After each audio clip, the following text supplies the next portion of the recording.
Hello everyone. मैं अरुण गौतम। आज हम बात करेंगे इस वीडियो लेक्चर में सिमेट्रिकल नेटवर्क के बारे में। लास्ट लेक्चर में हमने टू पोर्ट नेटवर्क के बारे में जाना।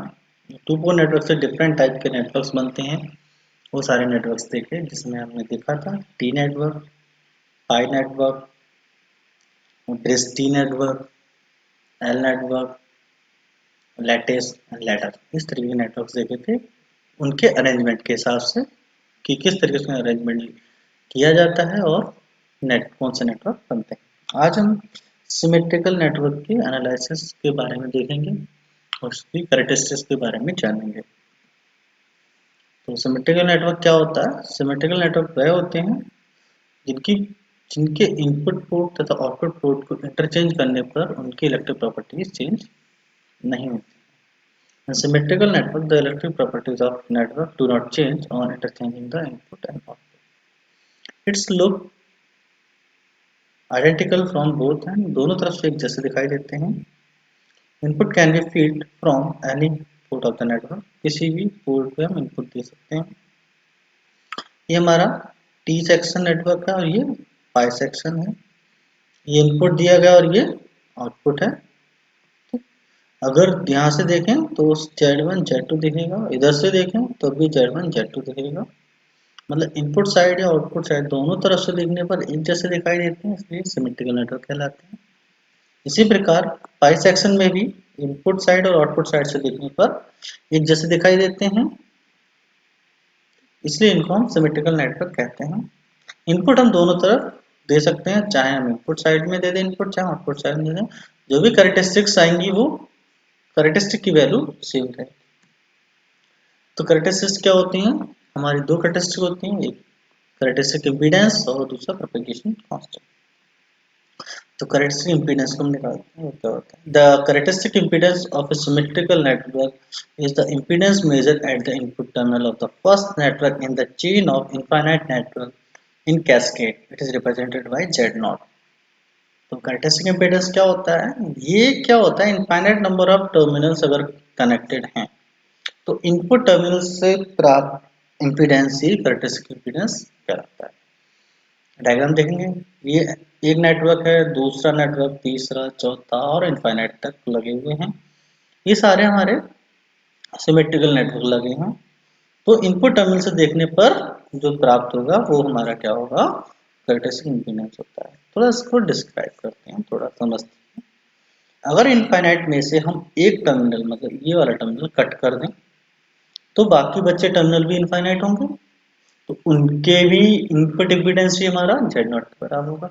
तो क्यों ना हम ऐसा करें, बाकी जो एक को हटाने के बाद बाकी जो आपके सिमेट्रिकल नेटवर्क लगे हैं उसकी जगह Z0 रख दें। देखो हमने इस तरह क्या किया, इसको उठाया और बाकी सबको हमने Z0 से टर्मिनेट कर दिया। तो ये भी हमारा एक इनफाइनाइट की तरह ये बिहेव करने लगेगा। ठीक, तो जो इनपुट टर्मिनल है तब भी हमारा इम्पीडेंस वही प्राप्त होगा जो हमारा इसमें प्राप्त हो रहा था, जो हमारा इनफाइनाइट टर्मिनल कनेक्ट तो प्राप्त हो रहा था। ठीक, तो इसको हम बोलते हैं कैरेक्टरिस्टिक इम्पीडेंस।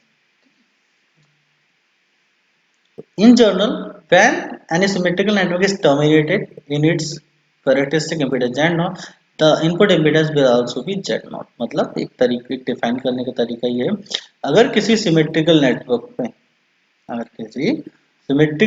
में अगर उसके इनपुट इम्पीडेंस से ही टर्मिनेट कर दिया जाए तो जो इनपुट इम्पीडेंस मिलेगा वो भी Z0 ही मिलेगा, वो भी कैरेक्टरिस्टिक इम्पीडेंस ही मिलेगा।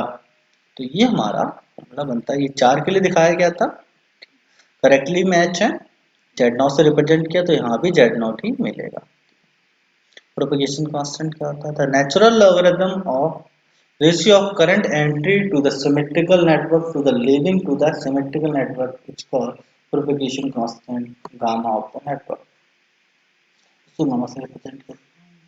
तो उसके सिंपल फॉर्म में डेफिनेशन याद करें तो होता है क्या? The ratio of entry current, मतलब किसी भी नेटवर्क में एंटर करने वाली करंट तथा और उसी उसी नेटवर्क से बाहर निकलने वाली करंट के रेशियो के नेचुरल लॉगरिथम, नेचुरल लॉग को हम क्या बोलते हैं? Propagation constant. ई की power gamma equal to I S upon I one, माने किसी नेटवर्क से आई एस करंट एंटर कर रही थी और आई वन करंट बाहर निकल रही थी, तो गामा इक्वल टू क्या हो जाएगा log B C I S upon I one. तो गामा की वैल्यू होती है अल्फा प्लस जे बीटा, ये कॉम्प्लेक्स नंबर होता है। यहाँ पर अल्फा क्या होता है एटेन्यूएशन कांस्टेंट और बीटा फेज से कांस्टेंट, हम इनको भी डिस्क्राइब करेंगे। Consider a chain of identical symmetrical network connected in cascade as shown in the figure। ये आपकी चेन है आइडेंटिकल नेटवर्क की, जिसमें आई एस करंट एंटर की गई है, पहले नेटवर्क से आई वन करंट निकली, दूसरे से आई टू, तीसरे से आई थ्री, चौथे से I four, and so on infinite तक, माना एंड टर्मिनल वहां से हम आई आर करंट रिसीव कर रहे होंगे। ठीक है, तो इस सेक्शन के लिए प्रोपेगेशन कांस्टेंट की वैल्यू क्या होगी I S upon I one, इसके लिए क्या होगी I one upon I two, इसके लिए क्या होगी I two upon I three, इसके लिए क्या होगी I three upon I four, और एन टर्मिनल क्या होगी I N minus one upon I N या फिर आई आर। तो let the ratio of input to output current थी given by I S upon I one equal to power gamma. सभी section के लिए लेते हैं तो I S upon I one equal to I one upon I two equal to I two upon I three upon I four, सबकी value e की power gamma होगी। दो को मल्टीप्लाई करके देखते हैं, आई से अपन आई टू करते हैं तो I S upon I one, मतलब आई वन से मल्टीप्लाई किया और आई वन से ही डिवाइड कर दिया, देखिए मल्टीप्लाई किया डिवाइड कर दिया, equal gamma into equal gamma equal to gamma मिल गया। मतलब दो नेटवर्क के लिए क्या मिल गया आई से अपन आई टू से ई की पावर टू गामा। इस तरीके से तीन नेटवर्क के लिए क्या मिल जाएगा ई की power three gamma, N network के लिए क्या मिल जाएगा ई की पावर एन गामा। माना एन टर्मिनल से जो रिसीव हो रही थी वो आई आर रिसीव हो रही, तो I S upon I R equal to क्या मिल जाएगा ई की पावर एन।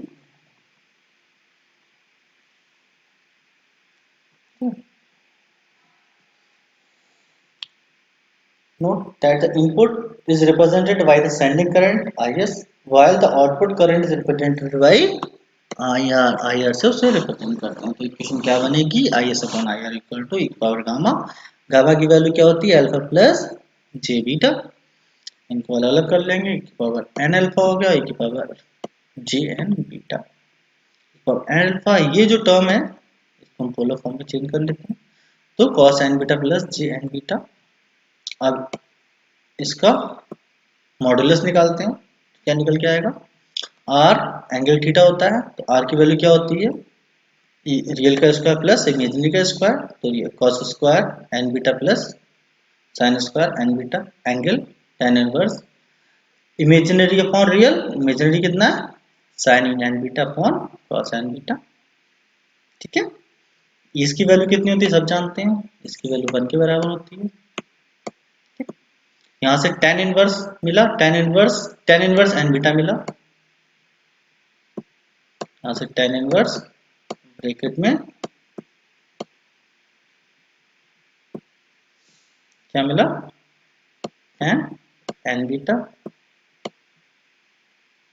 तो क्या होगा ये स्टैंड से स्टैंड हट जाएगा, केवल एन बीटा बचेगा। देखिए क्या बच गया I S upon I R equal to E power N alpha angle N beta, where N alpha gives the ratio of absolute magnitude of sending end to receiving end, और N beta क्या है phase angle between the two current, दोनों current के बीच में कितना phase angle आया। ठीक है, तो जो इसका जो रेशियो है जो मैग्नीट्यूड का रेशियो होगा वो इक्वल एन अल्फा के बराबर होगा, और इनपुट करंट तथा आउटपुट करंट के बीच जो फेज डिफरेंस आया वो एन बीटा के बराबर है। इससे ये हम प्रूव कर सकते हैं। अगर ये करेक्टली टर्मिनेटेड हो, प्रॉपरली टर्मिनेटेड हो, तो इनपुट पे क्या हो जाएगा आई एस इंटू जेड नॉट, क्योंकि इनपुट साइड भी हमारा जेड नॉट है, आउटपुट साइड में करंट हमारी आई आर है तो वहां भी जेड नॉट हो जाएगा। ठीक, I S into Z naught और I R into Z naught किसके बराबर होता है इनपुट वोल्टेज और output voltage.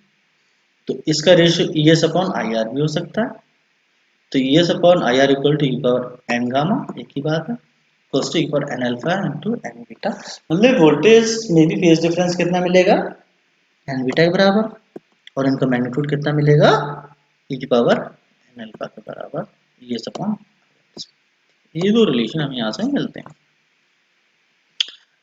The real part The real part alpha of the propagation constant gamma is called attenuation constant and it is measured in Nepers. आप इसको याद रखेंगे nepers में इसको करते हैं तो e पावर अल्फा मॉडुलस निकाल दिया तो i अपॉन आई आर के बराबर होगा alpha equal to natural log i upon I R इसे निकाल similarly for n section n से मल्टीप्लाई कर दिया तो natural log equal to i upon I R N beta होगा और केवल एक सेक्शन के लिए बीटा होगा और गामा हमारा प्रोपेगेशन कांस्टेंट कहलाता है ठीक है तो ये यहाँ से हमारा आपका एटेन्यूएशन कांस्टेंट और फेज शिफ्ट कांस्टेंट क्लियर होता है thank you wish you all the best